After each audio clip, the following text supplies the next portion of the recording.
प्रमोद कोंढरेला तत्काळ पदमुक्त केलं असं चित्रा वाघ यांनी म्हटलेलं आहे। कोंढरेला कठोरात कठोर शिक्षा व्हावी यासाठी पाठपुरावा करणार असं चित्रा वाघ यांनी म्हटलंय।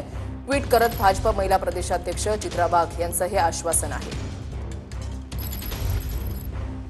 चित्रा वाघ यांनी नेमकं काय ट्विट केलं पाहूयात। त्यांनी असं म्हटलेलं आहे, आज अत्यंत संतापजनक आणि दुर्दैवी घटना कानावर आली। प्रमोद विठ्ठल कोंढरे जो भारतीय जनता पक्षाचा पुणे शहराचा पदाधिकारी होता, त्याने एका महिला पोलीस अधिकाऱ्याचा विनयभंग केला। या संदर्भात पुणे भाजप शहर अध्यक्ष धीरज घाटेंकडून माहिती घेतली असता संबंधित पदाधिकाऱ्याला तत्काळ पदमुक्त केल्याची माहिती त्यांनी दिली।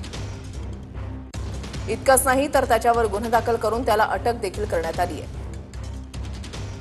इतक्यावरच थांबणार नाही तर त्याला कठोरात कठोर शिक्षा व्हावी यासाठी मी पाठपुरावा करणार आहे। भारतीय जनता पक्ष हा संविधान, कायदा आणि महिलांच्या सन्मानावर विश्वास ठेवणारा पक्ष आहे। कोणत्याही परिस्थितीमध्ये महिला सशक्ततेविरुद्ध मग तो आमच्या पक्षाचा का असेना वागणाऱ्याला कधीही माफ केलं जाणार नाही।